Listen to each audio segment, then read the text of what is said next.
Trần Đăng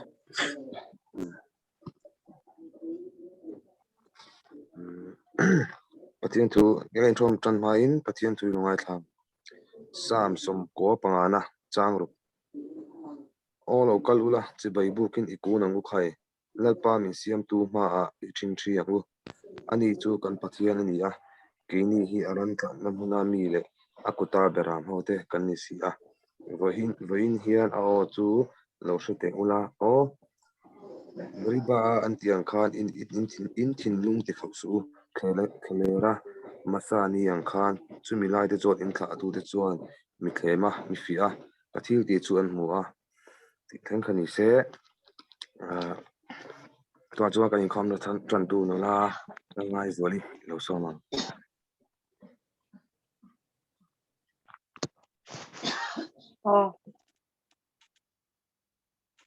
Pathian thu thiang hi mi lo ngai thlang u sam som pakwana bung sari changa bung kwa chang sari changa chang kwa na kha lalpa dan chu achafam kima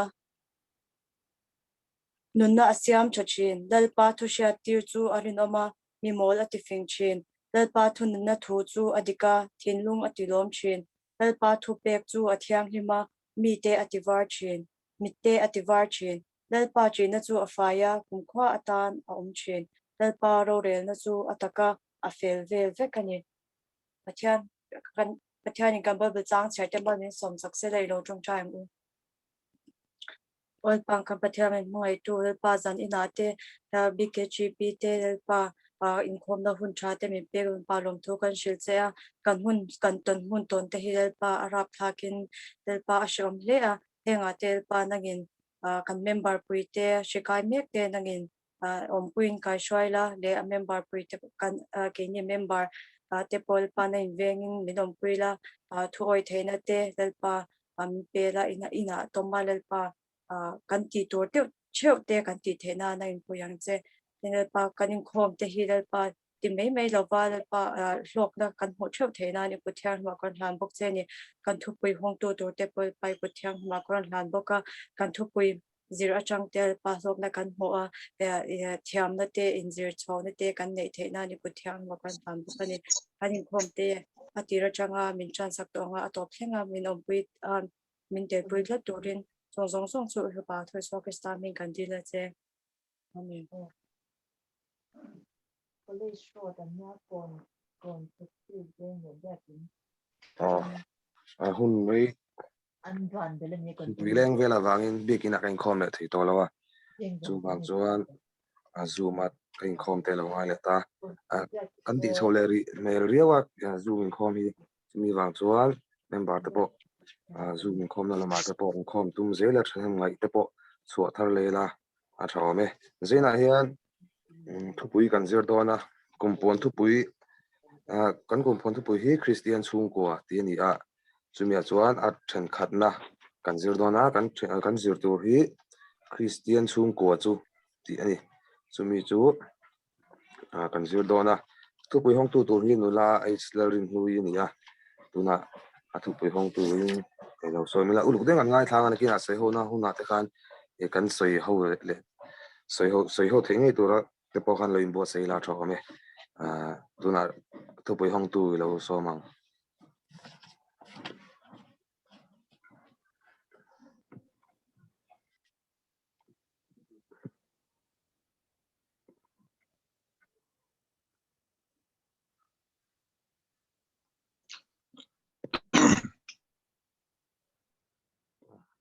ma te hi ko kan thupui hawngtu tur hi mem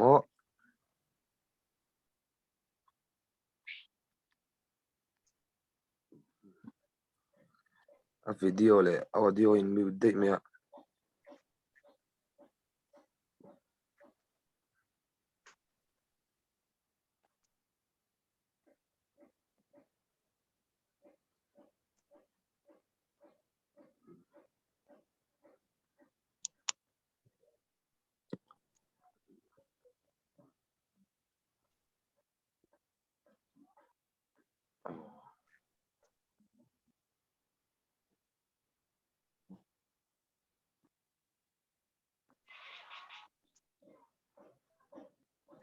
ama hier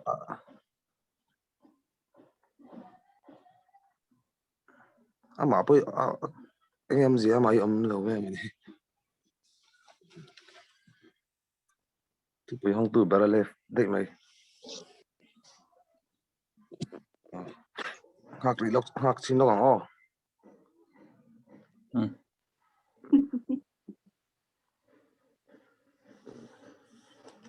Ôi, alam mo to.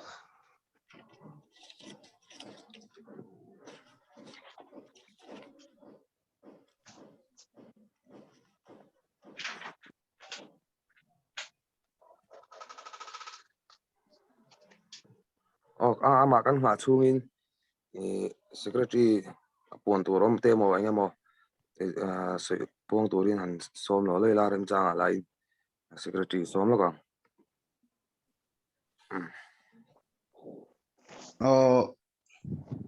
puan tur em om lo wa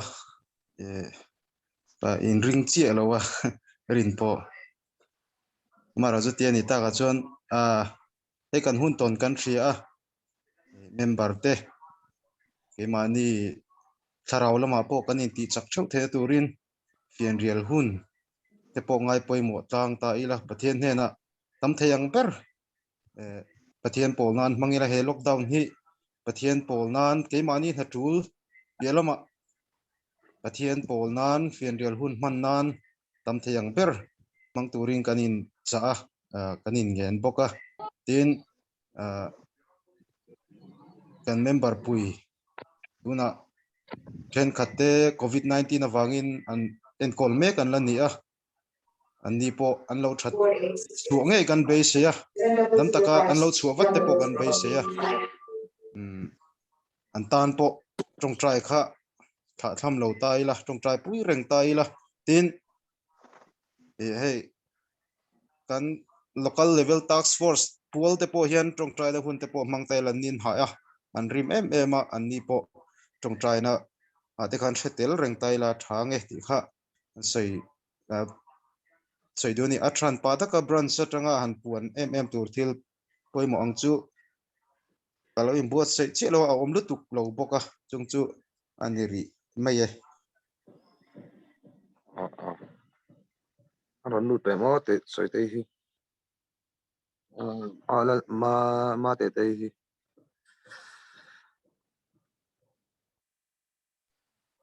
an lo zai lok mai do mi kalo solo mai do mi là từ som zoi kan ti mai do man ne em mà call thì rem chang khan call lok mai wala chan chin hi are mak box hi la lu thei lo wa hi kan try le ya tia đều le sin lo kan o nak le sin lo kan try le ya ti ni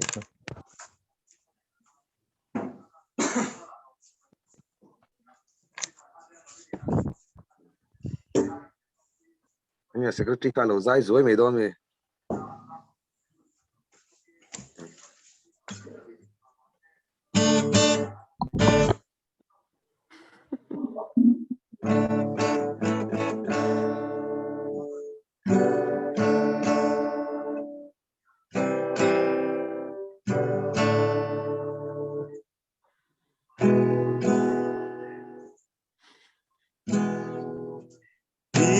Isu cross with thy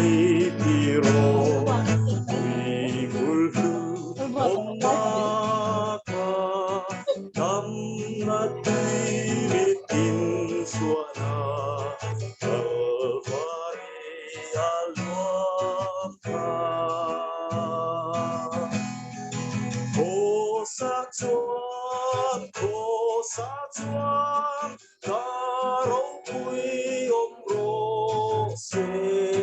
katharau lui tia lama, long laka chokeni. Lu tomo.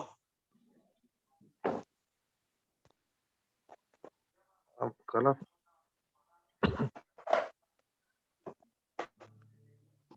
la lu lo lu La han chang la ngồi Thpui te zon thalom a thei real ruin an lo zayanga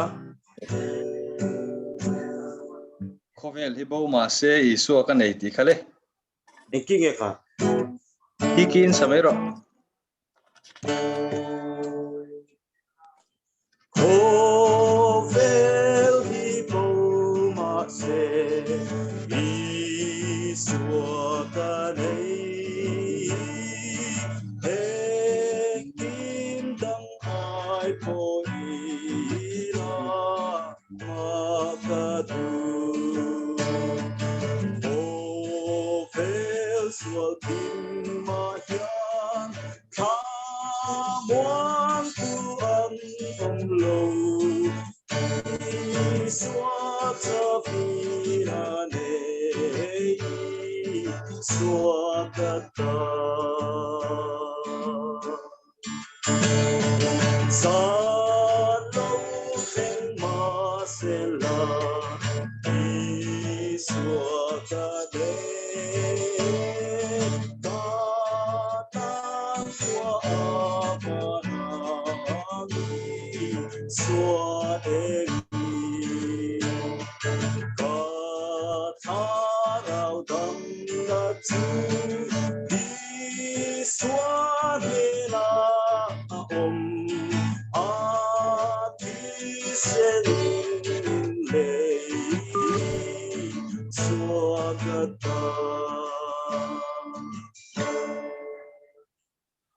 bu cái này là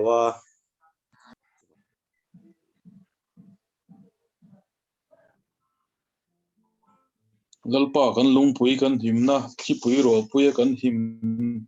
na ti kha thiang emo thì lo lông ấy lo bu là lông ấy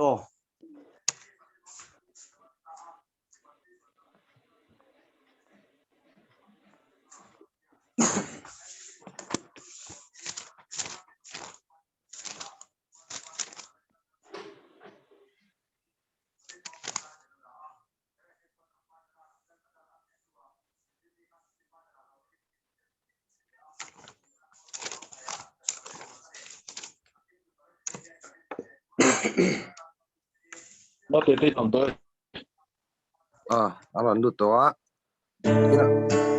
apa kasa sekarang sih dari ring lak lo bok Lalfakawma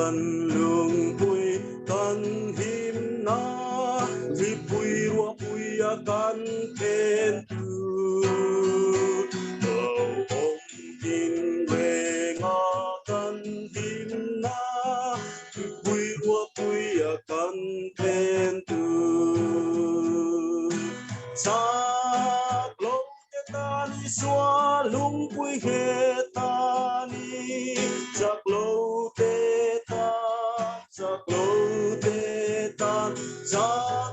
te tani xóa lung pui he tani Thpui Hruaitu kan Ṭantu Chuna rim nuam sana Thpui Hruaitu kan Ṭantu Min ti sam ngai long hel ma ten Thpui Hruaitu kan Ṭantu Sak lo te tani xóa lung pui he tani Sak lo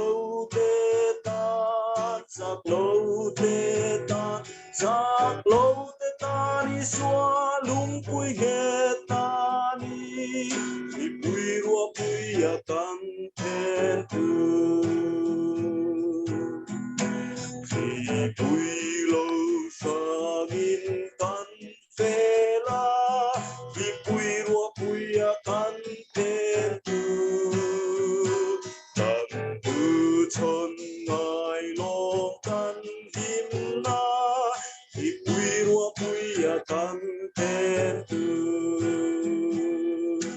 Sak lo te tani xóa lung pui he tani Sak lo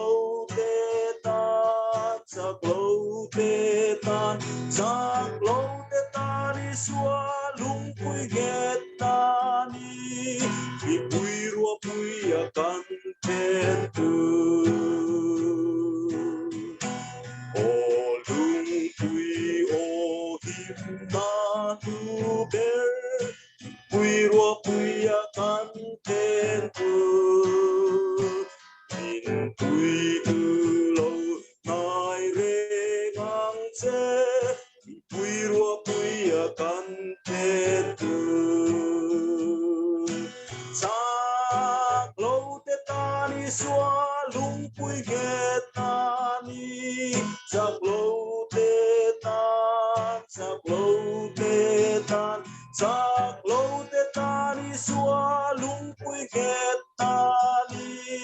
Thpui Hruaitu kan Ṭantu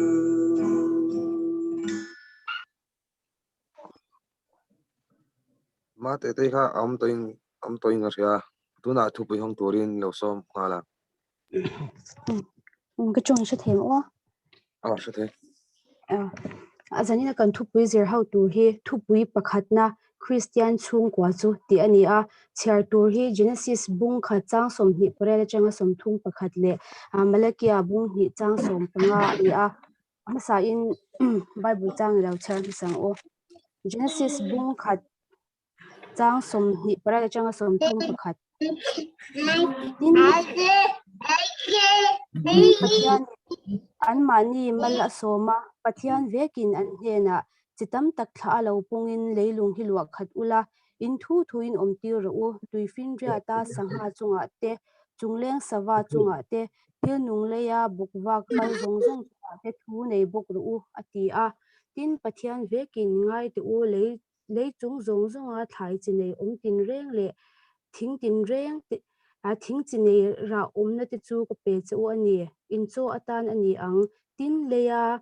satin reng hne na te chungleng sawa tin reng hne na te leya bukwa ka kal nun na nei tin reng hne na te cho atan hnim hring tin reng ka pe ani ati a ti chuan chu tiang chu alo ni ta a tin pathian in thil siam tin reng chu a ena ngai te tha ati em ma ti chuan tlai lama oma zing lama om boka ani rukna chu ti le Malakia bung hi chang som panga thu hi nun na chi nein pum khata ka siam lovem ni enga nge pum khata asiam chitha pathian ngai sak azongani ti chuan inun na chu veng tha ula tuman ma ni nupui tontir chu bum su se kan Bible chang chhakirat pan kan zatan bal som bo se Thpui a han abu chung thuan kan lut nai menga Kristian chung ko shilfia na shang oma shilfia dan point ang Lalhlum Reverend Vanlezo ta chuan Kristian chung ko ni phung chu Kristian dana in nei na in chung kwa asiam sa khodang pathian belova lal iswa chau chandam tu pom tu chung kwa te ti na shilfia Kristian chung kwa chu chung kwa ami pathian ne na in zum na ne lal pa mai chan mit lawa vong nung tlat tu om na chung kwa apiang hi Kristian chung kwa ani ti in Reverend Vanel bela chuan soi ve thung iswa Krista lal le chandam tu oma lung phuma neya ama pol chin chung kwa hi Kristian chung kwa ti in kan soi theyang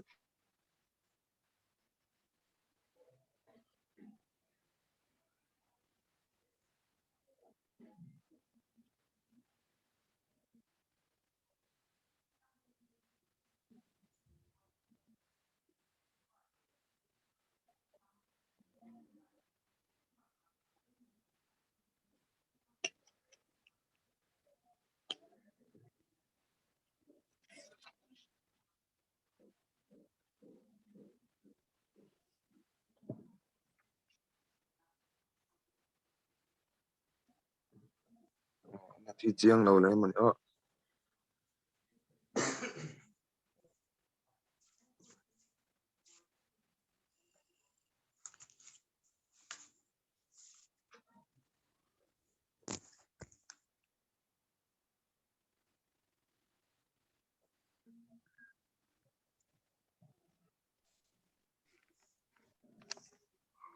achi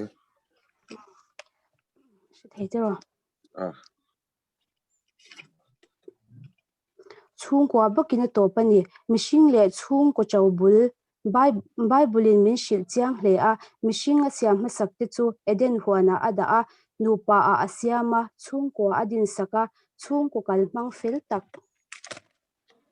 ti lo tur e lo tur te ashila mal asoma akom him bok chin chhungku om chante pakhatna chithla pung turin chitam tak thla lo pung turin leilung ki lwa khat ro u ti in chithla mal somna pe a pathian in ram zaunan chithla a pung turin chhungkua adin kan ti theyang pathian ngei sak chuang si lo chithla rungot ngei to a ler viau rungot hi pathian thil tumani lo khovel zong zong hilal paramani theinan Kristian chhungkua din turani sarkar le Michen khatin fanei tleman soimoi fo India ram ngei to chuan chuna lai mizo namtan chuan dik ve theido nimni changka na hi tlem le tama in hatlawa pathian thu hi kan nam choi kang tu ani zok pathian thu a kan hu dan le mizo kan pun chak lo dan ngei to in chithla ko nga hian chan le zwala ngai ni inalang min chim tu ten fanei tlem antum si lawa ke ni kan lo in re bun mai chuan nam dang kuta kan tluk lu khun om thei ring lo mi ring tu siam hi an mei lo hle a na pian pui pian pun hi ring tu siam na ol samani a pathian thu a zaom na le chakna keng tu ani bok pahni na in chan pui ton turin mishing hi mania om thei kan om lawa midang mambo vek kan ni mipui om khom kara chuan in chan pui a har boka chutiangin mambo in phushuton tura tur tokin pathian in chhungkua adin in chhungkhura ti tur om piang ti le in chan pui ton hi chhungko member tin te mo phurna ani chhungko lu ber chu Krista ani a adota chhungko pa nu ber nu ina dot le in hnuaiah fatian omang pa belanga zui turani pa bero om to lo chuan nu thu oi turani thok chuak tu ber kan ni po in ro rel na chu nu le pa kut ani ti sha ila chat lai thisen lum lai le kan chakwang lai hian chhung ko ta na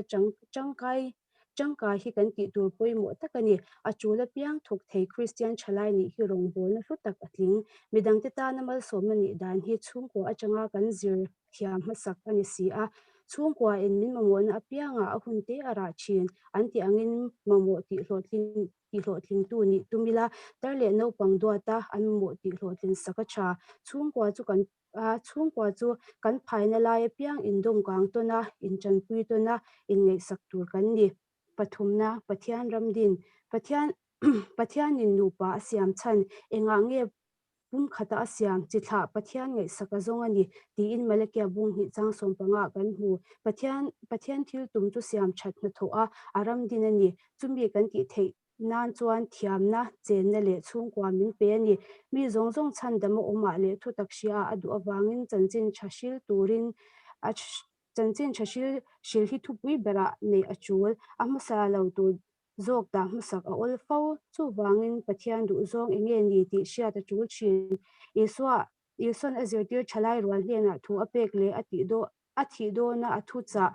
chu khovel zong zong a kal ula thil siam zong zong hena chuan chanchin tha shil ro u ti ani bidang tin chanchin tha an shil ve theinan chhungkua atangin inzirtir na pian chhuah pui tum acha helaya chhungkua thatak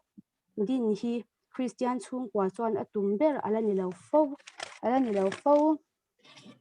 van chhungkua atel tur adin ani he khovel hi churei lo te kan omna tur ani awangin van chhungkua kan ni dal thei laka in hambuai lu tuk lo apoimo khovel hi pian le thina lom le lungai hlim le buaina in pha vel kara om ani a har set na le buaina ten no nam sok chin ma se lungphun Krista nei tu chu ahing ve ngai lo khovel le chung om zong zong siam tu ang chung om hi athamuan thlaka ahlu a ahlim omboka chatuana nunna kong ani awangin Kristian chung podin hi tumbera nei lo phalchi ani lo ini a hazung khani a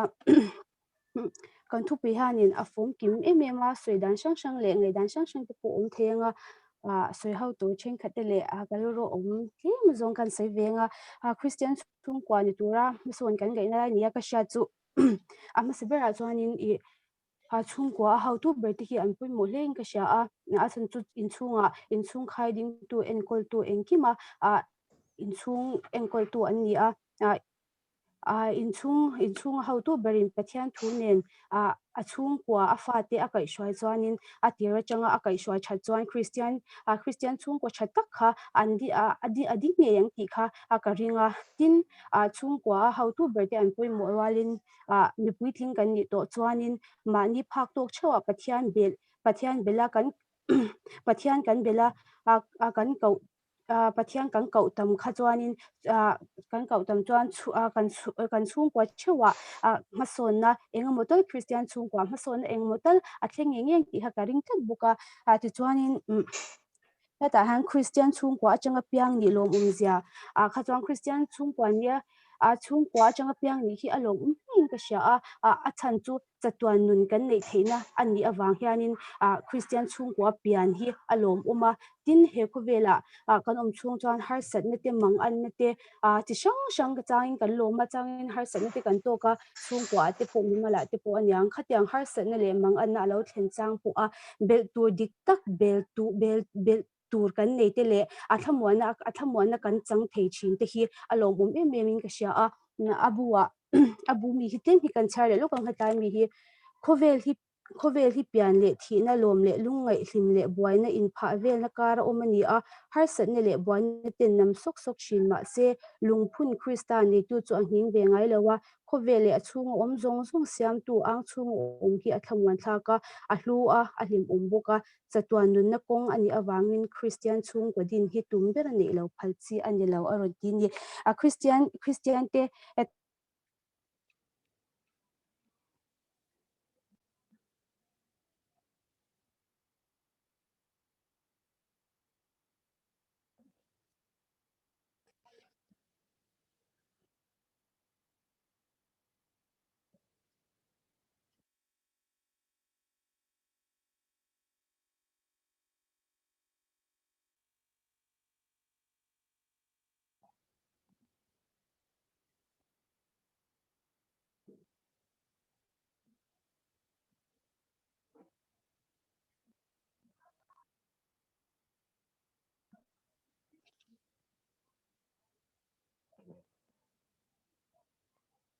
Kan ta chiang lo le to ni mai thei kan Thpui hawngtu kha hangzo to tho boka no tin han me tuna chuan a soi ho na hun kha kan lo mang do na nga a soi ho tur kha soi ho tur hi pali ron tia tin tia tum ching ti khan soi ho tur kha kan lang to mai anga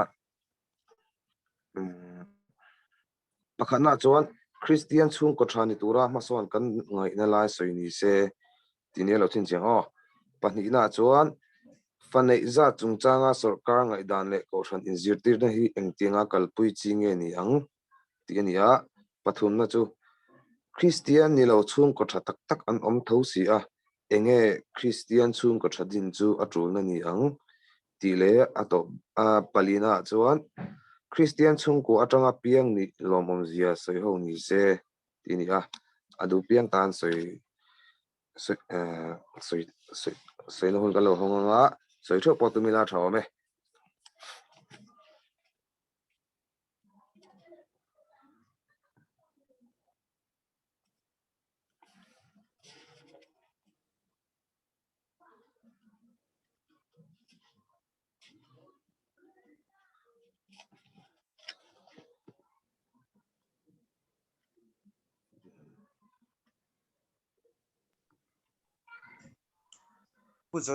puzoni ha sei do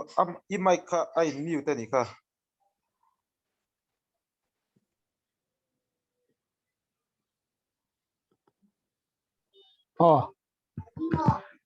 sẽ thêm thì khăn trong sẽ thế nia zanin kan zirla Thpui zir chu poimo khop maya sing tena kan mahun deuh vek nin ka sia chu Kristian chung ko din hi thil har sa thil olai lo tok nia maro chu nia kan keni Presbyterian ko khan chu ngai zirtina pui ber ni boka Kristian chung mo hi keni KTP member tele branch sangjong pon kan be na sa ko khan me chia pon be na sa Kristian chung ko din hi thil poimo berania ke mani thalai kan nia then chu manupui fanau nei to te kan nia then la thalai te tlangwal te nula te la nia in ngai zona ko ai hian in ke min ma si son thain ka sia ki theng tokin kan man na chung chang a ke tripi ke man na chung chang a po in ngai zong han kal fal te nal nol te om thine te hi thalowa atul chonin ke tripi hom chung apo ngai zon mai te hi thil son ni mi lawa moya thiang hlim bok hian ka thina aru karala mun sang sang kal kuala hedianga ti hi atlo lo chetan po hianin malak na ato pa chuanin in ruk na te ko than dan lawa men ko than du lawa in na te thleng fo thina hi atire theitu chu ke mani thlai te kan ni ti sheila pathian du danin ko than du danin moi takin ke tripi ho chuan ngai zong thia tin chumi ko nga chuanin thianghlim taka ingai zona om chuanin thianghlim takin nei na pom thina thianghlim takin nei na om chuanin ko khan dan te ko khan duanga kai nei in nei na om chuanin Kristian chung ko din te har salu thina zu kan se da tan thain ga sia soi ho tur po han ya pali lai om ma soi ho vek ka soi vek po cha ko ma mor chu khan na pi kha kan soi ga pakhan le pani na ha pakhan na kha chun Kristian chung kwa din na ta na poi mo chu nia ke mani sai te thau thau hi kan nia enge tunang lai in nei na hau tak wang ten chen chu in ru ten om tanual maya heng te hi chuan lam king chuan ani na me me amoro chu khai dan chuanin ke mani kan hoi to lo wang kan tum to lo wang te nim o ta katia har sana sang sang chu om ve thea mor chu khai mani siam chop phi ani tlang puya he har sana kan ti te an chuan lam te hi wai takin thialim takin ko khan du danin zanina kan zir lai na kan Thpui kan zirina min silangin Kristian chung ko din turin ngai zona thialim tak kan nei theu theinan ma son kan ma mo lein ka sia tin apan hi na khanin Kristian ka sarkar le ko khan ina an du dan kha chu ni asang khop maya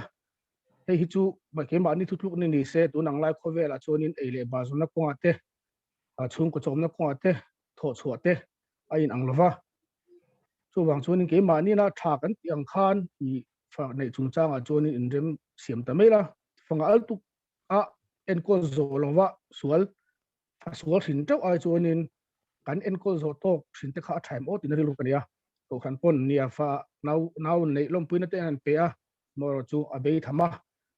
kan kalzel dan tu te no pang en kol zel tu te hi kan ngai tu thema kan en kol zo tok fanei hi a thaim o ti hi ka ri lu om thina chu ge mania polin chu te la mor chu kan zom zo thea kan ha ten azira kan lak lu te zen di chuanin atam thiang ber nei hi chu hi hei chu a tha a ka thalai te pona chumi tu chuanin kan na tho na te kan ei zon na te kan zin na te po thanem ngai la lekin kan ton tur ve kan kan damanga pathianin he khovela mi pale mai chia siama in neya chitam tak tha turamin tuangin pathalai puite zanina kan zir hi ngai poi mo ila thei to pin pathian kan pol thena turin chung ko pathian kan pol the tura mala tu tur kan nia kan ni ti hi sabe kila ka duwa chu zong chu kron se thei nia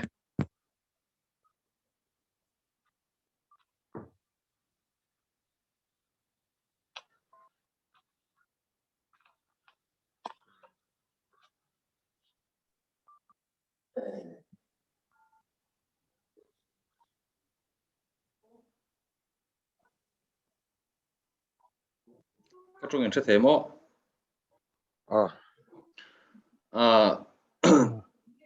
til pakhat kan soi ve lo konga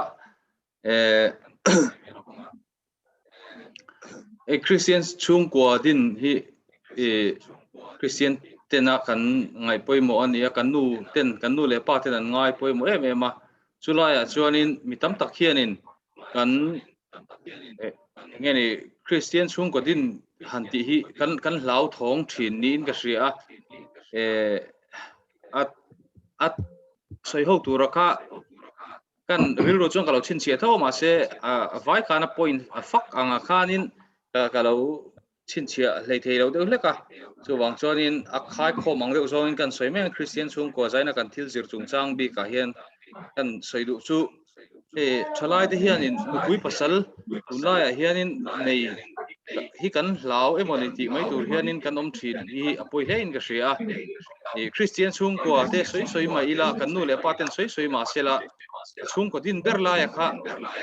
abultan ber la ya kha kan ti si lo chuan om zia thui lu tuk lo hle mai chulai chuanin thalai te hian in hriat tur poimo kan nei nia ka hriat kan soi ve du chu khowela hian in pathian in na thoka chu tianga kan ei muturin min siam ania ta chuan mitam takhian abik takin hei keini thalai te phei chuan in kan tunlai chang kan na te kan thira mi in le lo thale moi tak tak te kan thira kan hmuwa Facebook ate Instagram ate kan lo mu thina chungte wang chuan khatiang din tur khop khan keimani chhungkua sum le pai kan nei lo nia kan han hriat awang te hianin nupui pasal in nei te hi kan hlau thin emoni o ti mai turin a oma then khat ero chuan khatiang ngai tu mi lo khanin an in form mol ve bok ania chulai chuan hei tu te tan po hian ei hmu na tur angkong hi chu pathian hian kan thin lunga kan thluaka hian fin na ada atum te tan chuan nupui fanau te chom theina tur thil te hi a tho chho thei em ani I voile khata hausak phota in le lo thatak te han din phota chu tiang hnuwa nupui pasal nei tum chau te hi kan thian te veng pon lama kan thian le khodanga kan thian te jing a pon om thina me abik takin me chia te po an nu le pa te kianga om te nuwa man lo ti an lo duat boka khami han chua san kha zalen talo riawa in thiat na te an nei thina ni amai ro chu nupui pasal in nei nuwa hianin zalen lo na nula tlangwal anga om thei lo na tam tak te chu om tho angin langma se nun chen turin iti mayang hlim tur te le khatiang tur khanin min dal tu tak tak kha lo om vak chuang lu tuk lo tlat maya chu kan hriat ve te po a thain kan hria in lo fa chop te tan te po nupui fanau chom na tur te alo om zelatin fa te zir na tur chung chang te ngai tu awangin sikul tha kan kaltir ve thei si lo nga engtin nge ti wang ringota nupui fanau nei enge pasal te fanau te nei te hre te po om thei thinin ka hria nima sela mani loka te po kan hriat chu India rama kan ngai san deuh ber pakhat itimayang zon na konga chuanin hemi IAS kan han ti te IFS kan ti khati ang zong zonga te po khanin tun hnai mai le tun hnai lo po aya la deuh lek te po han thlir taila khanga ati thatak tak thin te le ngai sanom tak tak thin te tin tun covid chung chang awang po a an district tan le an state tana na thok thatak tak kan an hmu te hi an no pan laia har sa ve tak tak te in chete te a khosa te an ni ve thina ni ti te po kan hmu thinin karinga chumina lan chian tir chu sikula po aman tole a sikul tha niamin an soi angchi a kan lu tir thei don lo ni pon helai kan veng chung primary sikul la tanga kha enge moi lo ni lo ta sela kha nga tanga in kaltir chho angchi te po khan chung ko a kan nun phung jok le kan in kai hruaina jok in asir phot chuan khatiang misang tak taka khanin kan la in cher chok ve the sum le pai tam tak seng kher lo poin sarkar sikul tha atanga sarkar sikul atanga kalte point tiang khan a in cher chho the ni chu tiang chuan eizon na kung chungchang a te po chu tiang chu tam tak oma chu wang chuan zaina kan ron soi du ber chu Kristian chhungkua ti kan an soi chungchang a hian thalai te hian mi pa te ngat phei chuan a bik takin kan ril ruwa kum som thum kan i vel bora chuan nupui nei ka tumang hantina ril ru te nein khatiang khan mei chia te po an soi thin chu a hoin ti mai theya nu ni to si lanal tak tak in mu tam tak ho hi kan mu tam tak ho hi kum som ni le som thum in kar vel bora fanei thin te an ni ani khang te kha ani a chu wang chuan ril ru nei ril ru kan ril ru zok la ya kha apoi mo ni ti hreila nu le pa te uap na hnoya om reng te hi anuam thina amaro chu nupui pasal han in nei te fanau han neya khatianga bul han tran ve roi mai te kha pathian zara pathian hian mihring te hi min hmangaya ama ring tu te pe chu min hmangai le zuala chuwang chuan kan ei tur te kan in tun nun na tur te kan tu le fa kan fa te sikul kal chho na tur te khatiang zong zong a kha kan phak ang tok zela kan tai mataka rin om taka kan oma ama ta na kan nun tla chuan alo ve zel ani ti la ya kha hre tharin heti zong lama te po hen kan ngai to na siam tharila athalein ka ria chu kan soi ve duwa tin fanei chungchang fanei tam chungchang ate po a then te chu fanei thei mi lo ten oma a then te chu fanei thei te po a zai chia lo chuan nei thei lo ang chi te pon oma khang kha din munai nang lo amaro chu kan thei ang angin pathianin min siam chan ang taka fa te po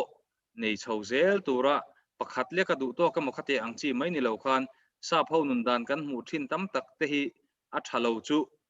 en ton lo ngama a tha jok chu en ton ngam tur te in kan soi ve du a poimo bera chuan nupui pasal in nei chungchanga hian enge ni heta mi hau satak emo leilung tak emo in le lo nei kher emo khatiang che lam ni lo khan kan malama pathianin kan tan thil tha ada ve zel thoni ti hria a chu tiang zong rilru te po chu mi pa te pon in mei chia te pon kan put ve te hi tha in kan hria senior nula senior tlangwa senior ni kha a thalutuk amaro chu khami pialama khanin pathian min siam chan ang taka in nu pa ni tura in nei te hi kan rilru hian om sela tin nupui pasal nei man hi a hau tak lowani i man tlom te pona ti thei zia chu tuna covid wanga kan boina chi te po hian a hriat mi som thum ba kal theilo an han ti chungte mi som nga bak an han ti khang thrang ate hian hau tak lutuk lo pon alo nei the ni ti hi by force de ulek pon sarkar atang pon kan hre the ni covid awang pon kan hre the ni chu wang chuanin kan rilru te hi chapo lovin in ngai tlom mila ti chuan pathian du dan kha kan lo zom fam kim chho ve zel thei don ani ti la ya kha kan ron soi war du ani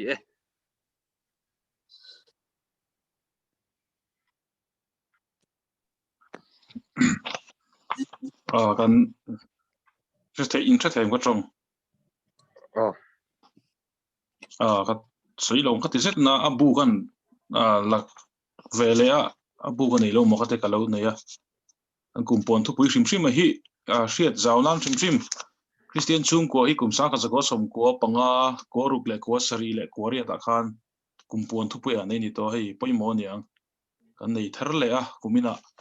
mi tan hian kum pon sub committee din ni ya central KGP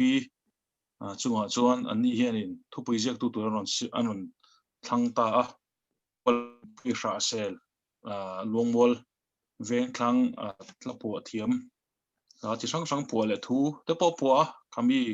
ka aziek tu tan hian thlanga tin kum point thu pui hi tun ma chung kan thret thawang in sei deuh inkhâwm ve khata po chhir chu ni somli som thum somli dong ta chhir chu tri se ho na pomu mal lo te ni china pui wangin zirrei Johnson KGP ro general conference nga pangina ro ko makhanin kumpon thupui hi tumli thena then toni se tin a thumal thim ma po hian kumsang ni somni atang ni khata khanin thumal sang khat ai tam lo zia theini se tin an ronrel ta chulai te chu kan mang tran chho ania kan soilang duan china kan thupui hong tuina chhir khan alo toi ve o khatia rina in hei kai khona fel takalo nei wangin huna hian toi te in fel dewin aron lom khomani ti la kan soilang duwa chon ka thu ka soi tum zaka tak zo ka chu kumpuan thupui ve khatna then khatna apalina soiho na dura hian Kristian chhungkua tanga piang ni lomom je soiho ni se ti ni a hei Kristian kan ni chon Kristian chhungkua chu kan ni ngal mai a chu alomom na ni sa sim musulman chhungkua mo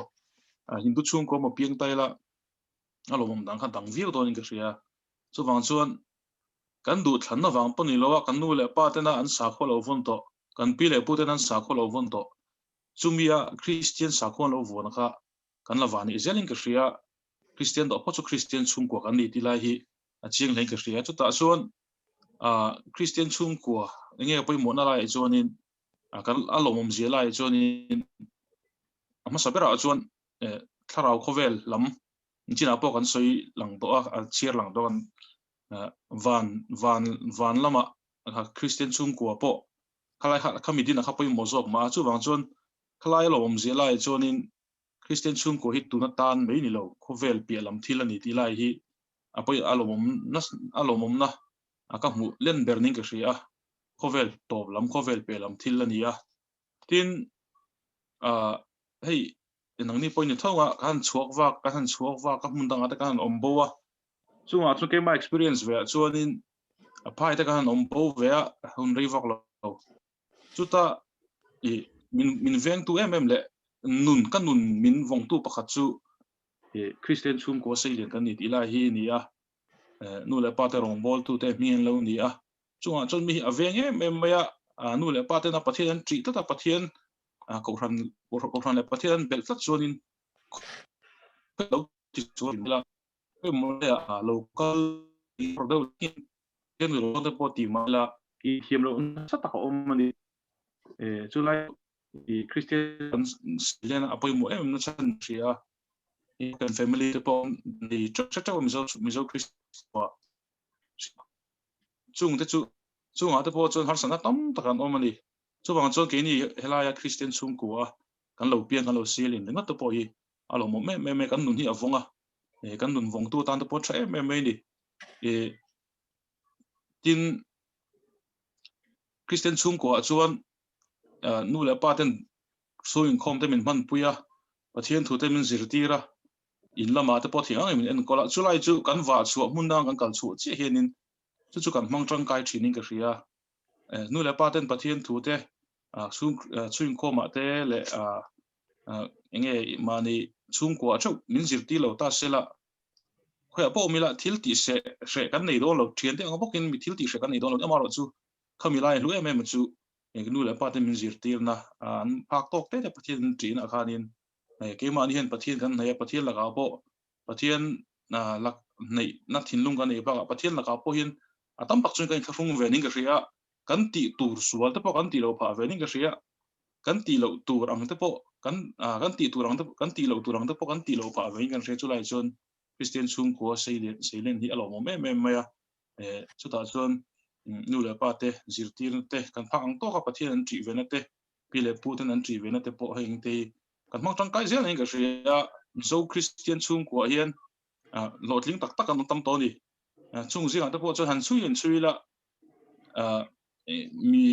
langsar deuh kan chui ang zong te po hi a vai chon ni longa a tam zo ka hi an pile pu te tanga pathian tri Kristian chhungkua Kristian na zirtir na sa tak mai khan lo ni tlang pui thina tunhua chon adang lam to mai theya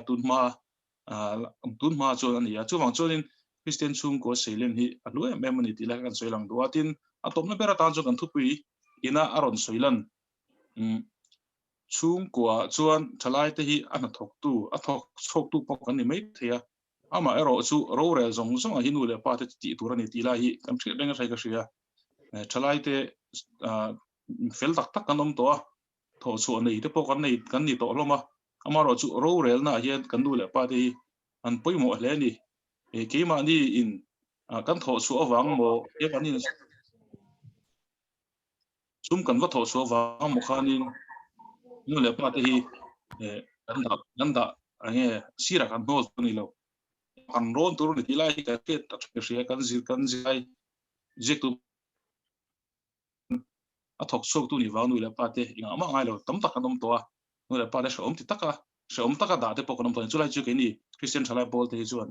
thutlu na siam do na chhungkua in thutlu na kan siam do na kan nu le pa te hi ama sa per tur ani tilai hi kan ria ta thain ka ria chu mi atan chuan ini chu kan fin chu anga a thutlu na tak siam tu a thu pui ve tu tur chu kan nu le pa te tho hi ni engang pon tho tingin engang pon ngiel ngetin engang pon kan e zon na lo nei la chulai chu nu le pa te tho hi ni at mor bok tu tilai te kha kan soi vel lo ani lo me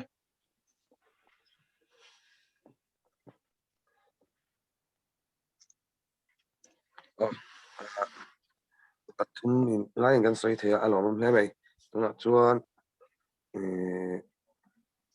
kan in Comt te kan du dok do na kan som thut te kan leader kha tong tran hun min nei sela min nei sak sela chuan kan in Comt chu kan du tok mai do ne tuna leader lo soma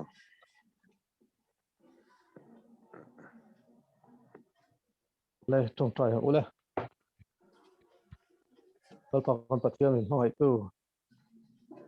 Kristian thalai pol te Lalpa mun phungpa ngai ang le rong pol na kan nei thin ang point kal thei lo ma ela nang ma min lom puya hun tha min nei min lo pek zena phang te kan lom em ma zena Lalpa jalai poi mo dang mai Kristian chung ko chung tang te kan zir Lalpa kan pu zir te atang khan kan zir chwa tur te ke ma ni nun thawa kan siang lu thei na turin na in ha min tho sakla engam pong tala lok na kan chan thang thei na turin hena kan ron bil ani Kristian chhungkua din tura imbu sai mek te chhungkua a thana din tura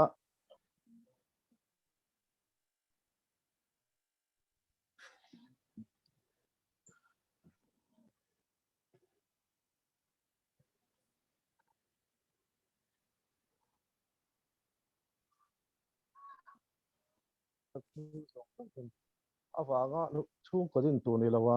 nang ma na chhungkua din tura min ti awanga din tur kan ni lai hretchianga nang ma rin chana wai taka kan mazona chhungkua thatak din thei turin nang man bin tran pui la huai sen na te po min pezella inena chung chu kan ron deal bok ani zain hun thatak mi pe ka fa in hena lom tu kan ron soye hi fa pai su hi in hena kan ron deal amen